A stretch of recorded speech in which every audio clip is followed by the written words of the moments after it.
Magandang hapon po sa ating lahat. Marami tayong available no na quail eggs. Ayan no. So madadagdagan pa po yan mamaya. Dalhin na natin 'to, no? At minsanin na po natin yung update natin dito sa ating yard, no? At pag sinabing yard, kasama na pati incubator. Ito hindi pa natin naiikot, no? Hindi pa natin naiikot. Hindi pa rin po natin naiikot po ito, no? At mamaya na lang po siguro gabi, no?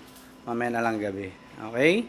So itong mga papisa natin, malalaki na po, no? Meron na silang pakpak. Ayan, no? Pagkain nila mamaya papalitan natin. Ayan. Tapos naka Vitamin Pro po sila. Ayan, no? Vitamin Pro. At medyo umulan. Ayan, no? May pakpak na po sila. May pakpak na po sila, no? Ayan, no? Okay? So, kikita nyo naman yan, no? Malalaki na po, malalaki na rin po sila, no? At dito naman tayo. Dito naman tayo sa ating yard. Okay? So, nakatapos na po natin magpakain dito ng mga manok. Diyan sa scratch pen po natin at saka dito sa mga manok natin na mga inahin na nakawala, no? So nakapagpakain, nakapagpainom na rin tayo. Ayan yung inuminan nila, nasa gilid. Ayan. So dadagdagan pa rin po natin yan. May itlog. Nangingitlog yung dalawang 5K sweater natin eh. Kaya baka dagdagan pa po natin dyan, no? So ito, malakas ang ulan kanina pero mukhang wala namang tulo na naganap. Kasi nag-bulkasil po tayo dito, no? Ayan, no? Kumukhang wala naman. O epekto yung pagbubulkasil natin kahit pabaligtad yung bulkasil natin. Dapat yan sa ibabaw. Ayan, no? O, di ba? Wala naman basa. O, ha? So, it means effective. Ayan, no? Okay? Effective siya. Oh, hindi siya tumulo, no? Hindi siya tumulo. Wala kasing tulo diyan, no? Noong nakaraang umulan tumulo po dito sa ibabaw dito, no? So ngayon, wala. All right? So lapag muna natin 'to dito. Tapos itong Acel Boston SBR Tornado natin, pinasok po ulit natin dito. Yung lalaki natin, mga unang papisa. Kasi ang tapang po. Ba masira, nangihinayang rin ako. Kahit hindi natin priority ang mga game fouls, nangihinayang ako. Ito dito, Acel Boston SBR Tornado pa rin po yan. Ayan, may isang pula tayo na lumabas, isang itim tsaka isang gold. Yung pula tsaka yung gold, lalaki po yan. Yung itim babae, yung itim po babae. Okay, so ito po mga nakawala na sila. Ay, may nangitlog na, no? Pag nangitlog po to lahat, may pambenta na rin po kami, no, na itlog at saka pansariling konsumo. So ayan, dito sila nangingitlog. Yung mga ano natin, yan yung game foul natin na ayan, no? So kunin na rin natin. Pag doon kasi malayo. Ito kakatakot to. Lilipat natin to. Lilipat po natin yan. Kasi baka mamaya si mama aksidenteng mapunta dyan, no? Tapos mahiwa yung leeg niya, patay siya, no? Tapos itong mga nasa scratch pen natin, all goods naman na to. Bahala na po sila dyan, no? Hanggang matapos ang tag-ulan, no? Dyan na po sila. Hindi na po natin sila alisin dyan, no? At matira-matibay na po sila dyan. And ito po, ang iniisip kong ililipat na po natin, no, itong ating mga breeding materials na pugo. Ayan. Ayan, no. Dami na nila itlog, oh. Mamaya samahan nyo ako, magkolekta tayo alas 5. Ayan po. Oh, ha? So may nag-chat po sa atin, no, na nagtatanong kung ano itsura ng 2 weeks old na itlog ng pugo sa incubator. Research nyo na lang po, no? I-research nyo na lang. Kasi ang hirap rin po mag-explain, no? Mag-explain. So yun nga, nabanggit na i-incubate daw po talaga. ng itlog ng itik yata, tsaka panabong na manok. Magkaiba po, no?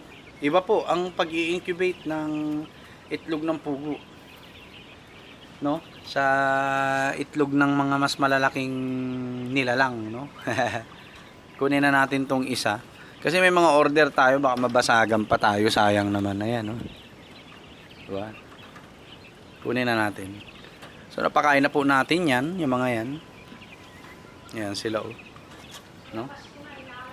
Alright. O, diba? O. Ito po yung mga breeders po natin na kung gusto nyo po mag-incubate ng itlog, ayan po. Meron tayo mga bentang fertile eggs at saka ayan, fertile eggs po, no? Ayan, no? Kaya kung gusto nyo po, ayan. So, ito ang napipintong ilipat po natin talaga ng pwesto, no? Iniisip ko na kung saan natin po ililipat. Okay? Si mama ang kulit. Pinalinis ko na dyan. Ginastusan ko na dyan sa kabila. Para malinis, hindi magkasakit ang mga manok. Tinambakan po ng kung ano-ano. Nagalit ako ngayon. Ayun. Wala. Pag nagkasakit po yung mga manok natin dyan, hawa-hawa yan. Iisang kulungan nila. Wala na silang kulungan dito. Bahala siya. No? So, extinct ang aabutin yan. Extinction. Pinalinis po natin dito. Halos gumastos ako dito ng mga 15,000 na magpabakod, maglinis, baklasin yung mga dapat baklasin. Tapos ginawang basurahan po. Yun ang matibay. Ginawa niyang basurahan. May mga plastic na bulok. Pag yan natuka ng manok, ay naku, wala na. So yun yung mga breeders po natin. Iniisip ko nang ilipat dito. Ay, ang hirap naman. Ito definitely hindi po pwede, no? Naka-design naman to para sa mga pasisiw natin. Ayan, no? Ganda na niya, no? Kumpleto na yan. Naka-wirings na din. Ayan. Mataba utak natin eh. Ayan, no? Ito din. Ito kasado na to para sa mga susunod na papisa natin, no? 'Di ba? May sapin na din. So, yun iniisip kong ilipat na po sila dito. Ayan dito. Sa growing pen 1 natin, no? Para at least ini-imagine ko kasi pag uwi ko galing trabaho 5:10 PM andito na po ako. Hindi tatagal yung kainan at inuminan po nila, no? Yan ang sinasabi ko kay Mar Maestro, no? Ayaw maniwala sa akin, pinabili ko ng PVC pipe. Ang biniling PVC pipe, tubo ng pantubig, panggripo. Sabi ko malalakas, uminom ang pugo. 100 pieces po yan, no? Ayaw maniwala sa atin, sabi ko lakihan. Ito nalalakihan pa siya rito. Ayan yung lack of experience na sinasabi, no? Kasi ayaw maniwala sa atin, tayo nag-aalaga na ng pugo, no? At nagre-research na rin tayo ng tungkol sa pugo 2 years ago pa, no? Tapos ayaw niya pa maniwala, no? 2 years. Gaya-gaya kasi, yun ang mahirap, no? Okay? Hindi siya naniniwala na noon pa natin pinag-iisipan ng quail farming. Oh, yan, no? Hindi kaya siya nagugulat kung bakit ang dali ko na ipa-convert ito ng growing pen at saka brooding pen ng mga pugo. Kasi nga, nakadesign po yan sa 3 livestock. No? Manok, rabbit, at quail po. Sa totoo lang. Nakadesign po yan. Diyan sa 3 yan. No? Diyan sa 3 yan. Alright? So, yun, iniisip po natin, no? At para makapaglipat na tayo dahil mag-June na, no? At siguro next week pupunta na kami ng school, no? At magkakaroon na ng mga meeting, brigada eskwela na po, no? At hindi na natin maaasikaso yung mga alaga natin. Uuwi na bago tayo pumasok, pakain painom na lang ulit. Tapos pag uwi, pakain painom na lang ulit. Wala na po yung mga extras natin na kaya pa nating mag-ayos ng mga kulungan, magwalis, hindi na po natin magagawa yan. Kaya itong si Mama, sinasabihan ko po, no?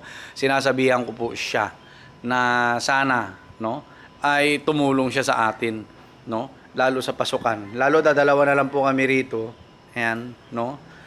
At yun nga, ako nga kahit magwalis lang dito eh. Inuuna po maglakad-lakad sa San Roque. Inuuna po kung magpunta-punta kung saan-saan. Sabi ko, wag ka nang lumayo. No? Magwalis na lang siya dito sa paligid. Papawisan din siya. Ayan o.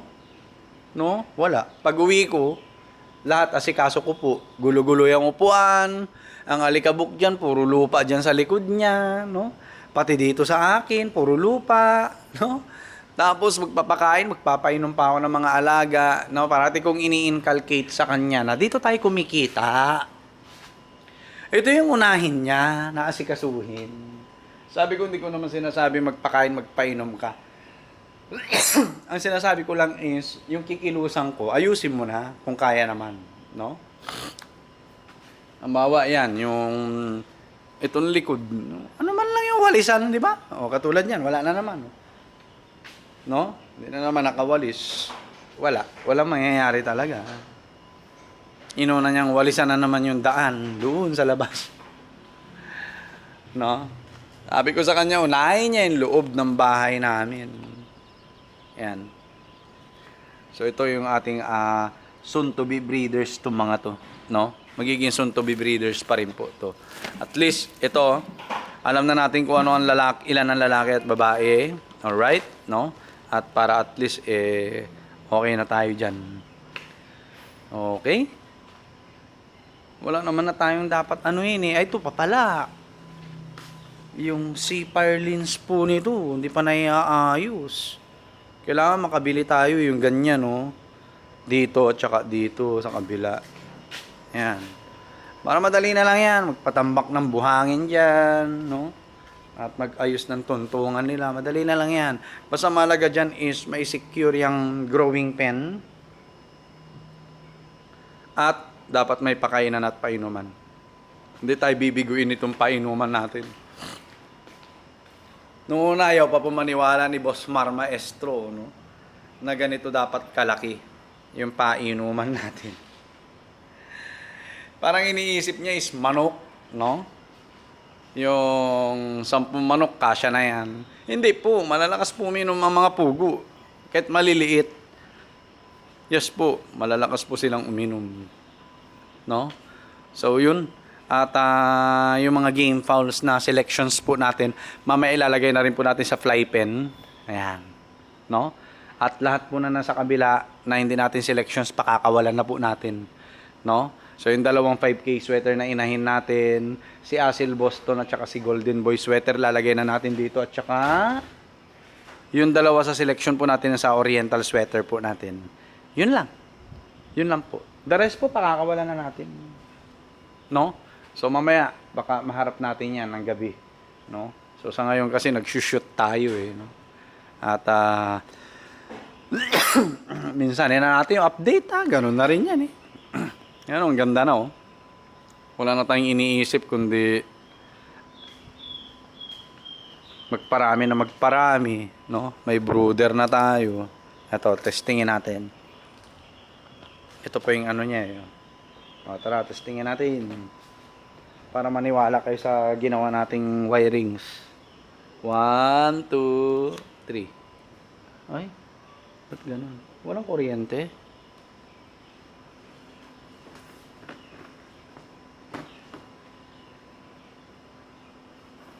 Why naman?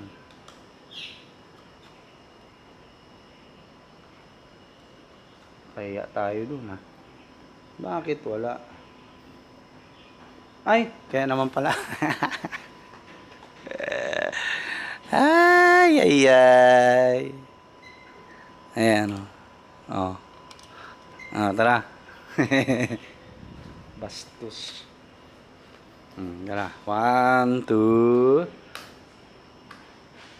3. Okay na yan. Diba? So, 4 na po ang brooder natin. At least, no? Maganda na po tong facilities natin. Kaya na mag-accommodate.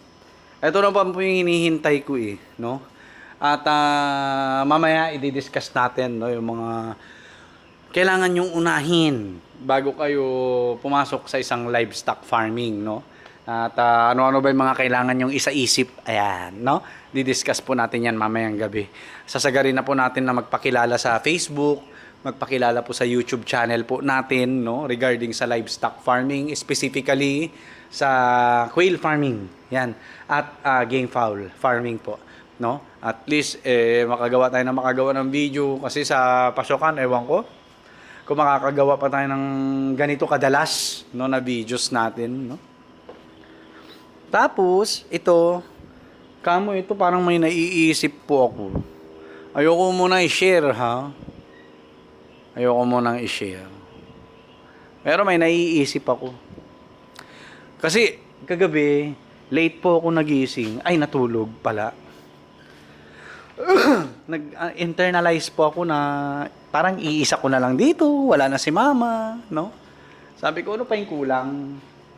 What if wala na si mama? Ganyan po ako mag-isip, no? Puro what if po sa utak ko, no? What if ganito mangyari? What if ganyan na mangyari? What if ganito? What if ganyan? Ganyan po ako mag-isip, no? Iniisip ko talaga, dito ako ang tagal ko, no? Iniisip ko, iisa ko na lang, wala na si mama, ganyan, ganito. Ano pa yung kulang? Kako, parang may kulang, sabi ko, no? Puro livestock farming tayo na sa business side, sabi ko, no? Wala ba akong yung isang area na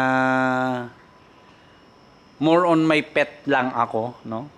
Ito pang quail egg production natin, no? Sa kabila pang game fowl farming natin, egg production ng mga manok, pambentang itlog ng manok, no? Tapos sabi ko parang wala akong yung mismong personal na pet, parang ganong ako, no? At yun nga, naisip ko po dito sa side na to, no?